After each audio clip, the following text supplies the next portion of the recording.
नमस्ते। इन्वेस्टमेंट की दुनिया में ना दो चीजें हमेशा एक साथ चलती हैं। एक है पैसा बनाने का मौका यानी रिटर्न, और दूसरा है पैसा खोने का खतरा यानी रिस्क।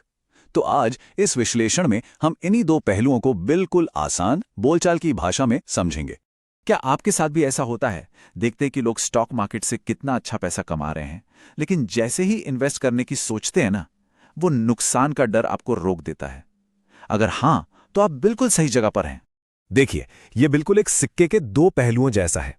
इन्वेस्टमेंट का एक पहलू है रिटर्न, मतलब वो मुनाफा जिसके लिए हम अपना पैसा लगाते हैं, और दूसरा पहलू है रिस्क, उस मुनाफे तक पहुंचने के सफर में होने वाले नुकसान का चांस। और एक स्मार्ट इन्वेस्टर वही है जो इन दोनों के बीच में एक सही बैलेंस बनाना सीख जाता है। चलिए देखते हैं कैसे। तो चलिए इसमें थोड़ा गहरा उतरते हैं। देखिए, सबसे पहले यह समझना जरूरी है कि अपने मुनाफे को, अपने रिटर्न को सही तरीके से नापे कैसे। क्योंकि सिंपल सी बात है, अगर हम परफॉर्मेंस ही ठीक से मेजर नहीं कर सकते तो उसे इंप्रूव कैसे करेंगे। सबसे आसान तरीका है सिंपल रिटर्न निकालना। चलिए एक एग्जाम्पल लेते हैं। मान लीजिए आपने एबीसी कंपनी के 150 शेयर्स खरीदे 25 रुपए पर शेयर के हिसाब से। ब्रोकरेज मिलाकर आपकी टोटल कॉस्ट हो गई 3770 रुपीज। थोड़े टाइम बाद कंपनी ने 150 रुपए का डिविडेंड दिया और आपने सारे शेयर्स 30 रुपए पर शेयर के दाम पर बेच दिए, जिससे ब्रोकरेज काटने के बाद आपके हाथ में 4480 रुपीज आए। जब हम इसे फॉर्मूला में डालते हैं तो आपका सिंपल रिटर्न निकल कर आता है 23%। लेकिन यहां एक बहुत बड़ी कमी है। ये सिंपल रिटर्न हमें ये तो बताता है कि कितना मुनाफा हुआ, पर यह नहीं बताता कि ये 23% मुनाफा कितने समय में कमाया। खुद सोचिए, एक साल में 23% रिटर्न कमाना और 5 साल में 23% कमाना, दोनों में जमीन आसमान का फर्क है ना। इसीलिए यह तरीका अधूरा है। और इसी कमी को दूर करने के लिए आता है CAGR यानी कंपाउंडेड एनुअल ग्रोथ रेट। ये सिर्फ एक फॉर्मूला नहीं है, ये इन्वेस्टिंग में रिटर्न्स नापने का गोल्ड स्टैंडर्ड है। ये आपको बताता है कि साल दर साल ऑन एवरेज आपका पैसा किस रेट से बढ़ रहा है। ये अलग अलग इन्वेस्टमेंट्स को कंपेयर करने का सबसे बेहतरीन और फेयर तरीका है। अब रियल लाइफ में इन्वेस्टिंग इतनी सिंपल नहीं होती। हम SIPs करते हैं, कभी पैसा निकालते हैं, कभी और डाल देते हैं। ऐसे कॉम्प्लेक्स कैश फ्लोज के लिए हम एक बहुत ही पावरफुल टूल इस्तेमाल करते हैं, एक्सेल का XIRR फंक्शन। इस स्लाइड में देखिए, आपको बस एक्सेल को दो चीजें बतानी हैं, किस डेट को पैसा आया या गया और कितना पैसा आया या गया। That's it. XIRR फंक्शन बाकी सारा कॉम्प्लिकेटेड मैथ खुद करके आपको एक सिंपल एनुअलाइज्ड रिटर्न निकाल कर दे देता है। फॉर्मूला याद रखने की जरूरत नहीं है, बस कॉन्सेप्ट समझना है। चलिए, रिटर्न को ठीक से नापना तो हमने सीख लिया।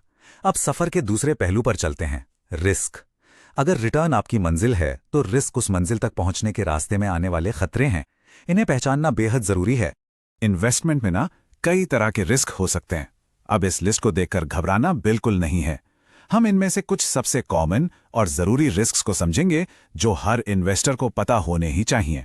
सबसे पहले आता है इन्फ्लेशन रिस्क। मान लीजिए आशा जी को उनके बैंक FD से हर महीने 5000 रुपए मिलते हैं, जिससे उनके घर का खर्चा चलता है। अब अगर महंगाई 10% बढ़ गई तो उन्हें उसी सामान के लिए अब 5500 रुपए चाहिए होंगे। उनके 5000 रुपए की जो कीमत थी यानी परचेजिंग पावर, वो कम हो गई। यही है इन्फ्लेशन रिस्क, जब आपका रिटर्न महंगाई को ही बीट नहीं कर पा रहा। अब आते हैं लिक्विडिटी रिस्क पर, और ये एक कमाल का एग्जाम्पल है। ये एक सॉवरेन गोल्ड बॉन्ड का लाइव ऑर्डर बुक है। स्क्रीन पर ध्यान से देखिए, सबसे अच्छा खरीदने वाले यानी बिड प्राइस है 4887 और बेचने वाले यानी आस्क प्राइस है 4974। कितना बड़ा गैप है। और क्वांटिटी भी देखिए, बहुत ही कम है। इसका मतलब यह है कि अगर आपको ये बॉन्ड तुरंत बेचना है तो या तो आपको सस्ते में बेचना पड़ेगा या फिर खरीदार का घंटों इंतजार करना पड़ेगा। जब आप अपनी चीज को सही दाम पर जल्दी ना बेच पाएं, उसे लिक्विडिटी रिस्क कहते हैं। रिस्क्स को ना हम दो बड़ी कैटेगरीज में बांट सकते हैं। सिस्टमैटिक रिस्क को सोचिए, जैसे समुद्र में तूफान आ गया, इससे हर नाव पर असर पड़ेगा, चाहे वो छोटी हो या बड़ी, आप इससे बच नहीं सकते। वहीं अनसिस्टमैटिक रिस्क आपकी अपनी नाव में छेद होने जैसा है, ये सिर्फ आपकी नाव को डुबोएगा। इससे आप डाइवर्सिफिकेशन से यानी अलग अलग नावों में सफर करके बच सकते हैं। तो अब सवाल ये उठता है कि रिस्क और रिटर्न के इस खेल को मैनेज कैसे करें। चलिए, अब हम एक स्मार्ट इन्वेस्टर के टूल किट में झांकते हैं और देखते हैं कि इन दोनों को बैलेंस करने के लिए क्या क्या औजार मौजूद हैं। पहला टूल है बेटा, बेटा ये नापता है कि आपका स्टॉक पूरे मार्केट जैसे निफ्टी 50 के मुकाबले कितना ज़्यादा उतार चढ़ाव वाला है। अगर बेटा 1 से ज़्यादा है तो इसका मतलब स्टॉक मार्केट से तेज भागेगा और तेजी गिरेगा, बिल्कुल एक स्पोर्ट्स कार की तरह। और अगर बेटा 1 से कम है तो स्टॉक मार्केट के मुकाबले धीमा चलेगा, एक फैमिली एसयूवी की तरह। ये आपको स्टॉक के रिस्क का एक क्विक आइडिया दे देता है। अब आते हैं वैल्यू इन्वेस्टिंग के गॉडफादर बेंजामिन ग्रैहम के सबसे पावरफुल कॉन्सेप्ट पर। उनका कहना था कि सुरक्षा का मार्जिन हमेशा इस बात पर निर्भर करता है कि आपने उस चीज के लिए कितनी कीमत चुकाई है। चलिए इस कॉन्सेप्ट को, जिसे मार्जिन ऑफ सेफ्टी कहते हैं, आसान भाषा में समझें। तो आखिर ये मार्जिन ऑफ सेफ्टी है क्या? इसका कॉन्सेप्ट बहुत ही सिंपल है। आप पहले किसी कंपनी की असली अंदरूनी कीमत का अंदाजा लगाते हैं, जिसे कहते हैं इंट्रिंसिक वैल्यू। फिर आप उसके स्टॉक को उस असली कीमत से काफी बड़े डिस्काउंट पर खरीदते हैं। ये जो डिस्काउंट है ना, बस यही आपका मार्जिन ऑफ सेफ्टी है। ये एक सेफ्टी नेट की तरह काम करता है, जो आपकी गलती से या मार्केट के उतार चढ़ाव से आपको बचाता है। हमने रिटर्न समझ लिया, रिस्क के टूल्स देख लिए, लेकिन इन्वेस्टिंग में आपका सबसे बड़ा दुश्मन मार्केट नहीं है, कोई कंपनी नहीं है, बल्कि वो इंसान है जो आपको शीशे में दिखता है, यानी हम खुद। हमारी साइकोलॉजी अक्सर हमसे गलत फैसले करवाती है। दो सबसे खतरनाक दुश्मन हैं। पहला, लॉस अवर्जन। रिसर्च ये कहती है कि 1000 रुपए खोने का दुख 1000 रुपए पाने की खुशी से दुगना ज्यादा होता है। इसी दुख से बचने के लिए हम घाटे वाले स्टॉक्स को इस उम्मीद में पकड़े रहते हैं कि वो कभी तो ऊपर आएंगे। दूसरा है हर्ड मेंटालिटी, यानी भेड़ चाल। जब सब खरीद रहे होते हैं तो हम भी खरीदते हैं, और जब सब डर के मारे बेच रहे होते हैं हम भी पैनिक में बेच देते हैं।